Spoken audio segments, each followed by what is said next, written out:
बहनों और भाइयों नमस्ते। दोस्तों, आज मैं बात करूंगा धर्म की। कल बाबा रामदास जी का जन्मदिन दादा गुरदास सिंह कंपाउंड में उनके परिवार ने मनाया, वह जानकारी दूंगा मैं आपको। उसके बाद 14 तारीख से लेकर 22 तारीख तक पूज्य साईं वसण शाह साहब की 128वां वर्षीय उत्सव है। दोस्तों, वह जानकारी दूंगा। उसके बाद जो इस बार दीपावली में कुछ लोगों को समझ नहीं आ रही है कि 24 को है या 25 को है, वह कैलेंडर मैंने लिया है, वह आपको मैं स्पष्ट करूंगा। और मुझे पंडित विजय शिव नारायण शास्त्री जी, ये बहुत बड़े जानकार हुआ करते थे, उनका निधन हो गया। अब उनका बेटा काफ़ी कुछ संभालता है और ये पूजा पाठ भी अच्छी तरह से करा लेते हैं। सबसे पहले मेरे सामने मेरे भाई गुरदास जी के सुपुत्र कुलदीप सिंह आयल सिंघानी बैठे हैं। उनके घर में कल पाठ साहब पूरा हुआ, बरादरी में भोज हुआ, पूरा कार्य जो है संपन्न हो गया अच्छे से। मैं उनको इस बात पर बधाई देता हूँ। दोस्तों, मैं करीबन 30 साल से, जब आदरणीय दादा गुरदास सिंह जी हुआ करते थे, वो मुझे खुद बुलाते थे, बोलते थे, और दादा हर किसी को बोलते थे कि आ जाओ, गुरु रामदास साहब जी की जयंती है। दीपावली के 10 एक दिन पहले ये पर्व पड़ता है। दोस्तों, 8 तारीख नवंबर को बाबा गुरु नानक जयंती है, उससे पहले ये जयंती पड़ती है। तो इस परिवार के बारे में बताया गया कि इनका बाबा रामदास साहब में बड़ा विश्वास था और बड़ी श्रद्धा थी। 1927 में पाकिस्तान लाड़काना नायचंद शहर, इनके दादाजी कुलदीप सिंह के और हमारे आदरणीय गुरदास सिंह साहब जी के पिता साहब, वह 1927 से ये जयंती मनाते हैं और अपने परिवार को, अपनी बिरादरी को इकट्ठा करते हैं और एक टाइम का भोज करते हैं। तो कल इन लोगों ने भी अपनी बिरादरी को बुला करके वह भोज का कार्यक्रम जो रखा था वह पूरा हुआ। पाठ साहब निर्विघ्न पूरा हुआ, इसके लिए इस परिवार को बधाई है। और भविष्य में भी ईश्वर करे यह लोग ये कार्य अपने पिता का दिया हुआ करते रहें, ऐसी मैं कामना करूंगा। अब मैं साईं वसण शाह साहब की वर्षी की जानकारी दे रहा हूँ। ये जरा वीडियो बड़ा होगा, लेकिन आप जरूर देखना दोस्तों। उल्लासनगर 5 साईं वसण शाह साहब का वर्षी उत्सव 14 तारीख से शुरू होगा, 14/10 से। वहाँ पर अभी शहनशाही चालीहा साहब चल रहा है। दोस्तों, 14 तारीख से 19 तारीख तक 3 अखंड पाठ साहब रखे जाएंगे। वो इस प्रकार है, 2.5 दिन का ये पाठ रहता है। 5 लोग इसको पढ़ते हैं कंटिन्यूस, इसको बंद नहीं किया जाता है, इसको कंटिन्यूस पढ़ा जाता है। अगर लाइट बंद हो गई तो वही शब्द बार बार पढ़ना पड़ता है जब तक लाइट आए या कुछ मोमबत्ती की व्यवस्था हो। पहला पाठ साहब साईं ने बताया 14 तारीख से 17 तारीख तक। दूसरा पाठ साहब बताया साईं ने 17 से 19 तारीख तक। तीसरा पाठ साहब साईं ने बताया 19 तारीख से 21 तारीख तक।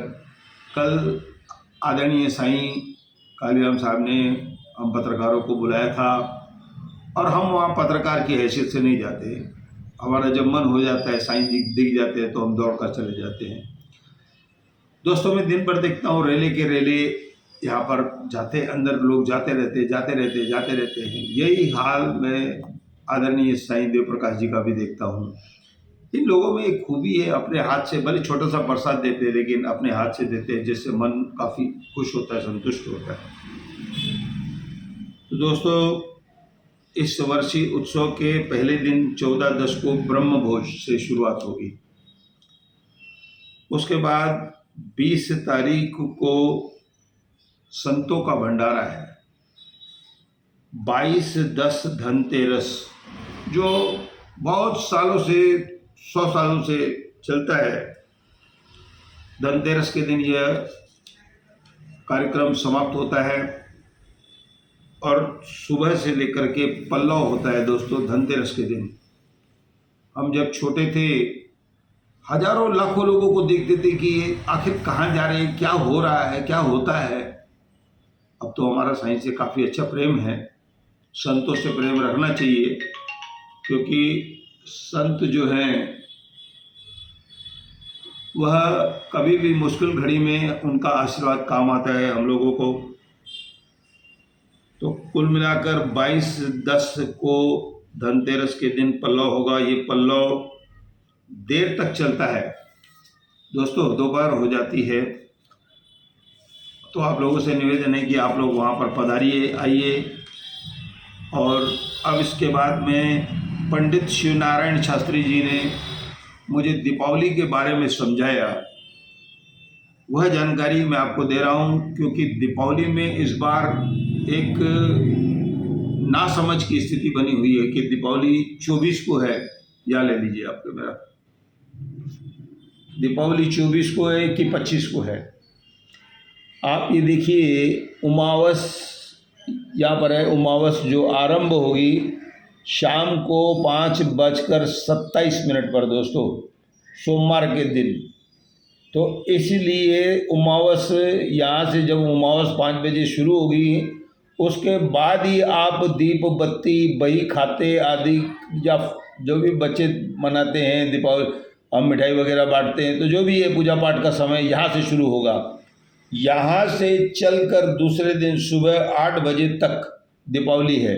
ये देखिए 4:18 तक दीपावली उमावस समाप्त होती है, लेकिन पंचांग के अनुसार सुबह 8 बजे दीपावली ख़त्म हो जाएगी। अब यहाँ मैं आपको बताता हूँ, आप लोगों को फिर से ये मुहूर्त चाहिए तो मैं दे दूँगा। मुझे पंडित शिवनारायण शास्त्री जी के सुपुत्र विजय ने जो बताया है, शाम को पहला मुहूर्त है 5:48 से 8:32 तक। दोस्तों तीनों मुहूर्त ऐसे हैं जो 8 बजे ख़त्म होते हैं, इसलिए आप 5:48 से 8:32 के बीच पूजा शुरू करिए। 8:32 से पहले आपको शुरू करनी है पूजा।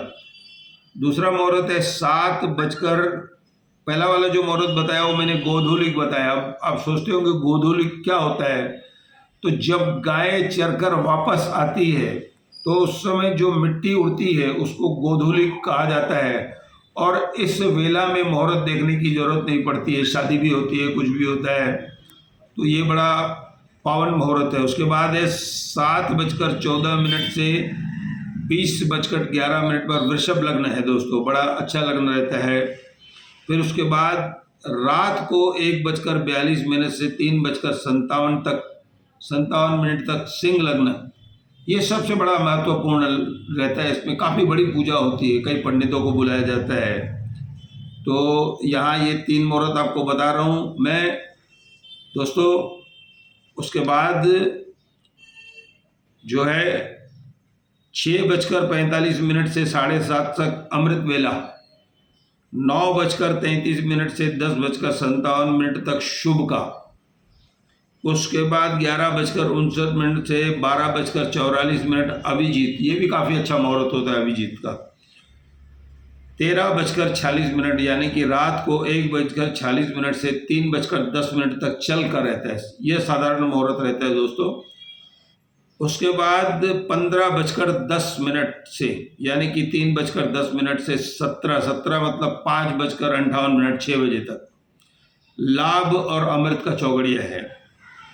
उसके बाद 17 मतलब 5:58 से वहाँ पे ख़त्म होगा, यहाँ पे दूसरा मुहूर्त शुरू हो जाएगा। 20:32 तक आप प्रदोष काल, ये बहुत ही अति शुभ मुहूर्त रहता है प्रदोष काल। तो आप इन सब चीज़ों में ये जो मुहूर्त हैं आप फिर हमसे जान सकते हैं, पंडित विजय व्यास से जान सकते हैं। फिर मैं आपको बता रहा हूँ कि उस दिन 24 तारीख को उमावस जो है शाम को शुरू होगी 5:27 से, दूसरे दिन 4:18 तक। ये दीपावली की मैंने आपको जानकारी दी। और रही बात सूर्य ग्रहण की दोस्तों, वह भारत में नहीं दिखेगा, कुछ अंश उसके दिखेंगे, जिसे खंगास चंद्र ग्रहण कहते हैं, वो टूटा हुआ चंद्र ग्रहण, सूर्य ग्रहण। तो इसलिए भारत में उसका कोई महत्व नहीं रहेगा और कोई डरने की जरूरत नहीं है। तो ये 24 और 25 तारीख को आप दीपावली का महापर्व मनाएं। उसके बाद जैसे कि हम लोग 3 दिन मनाते रहेंगे, ऐसा कहकर मैं धन्यवाद कहता हूँ।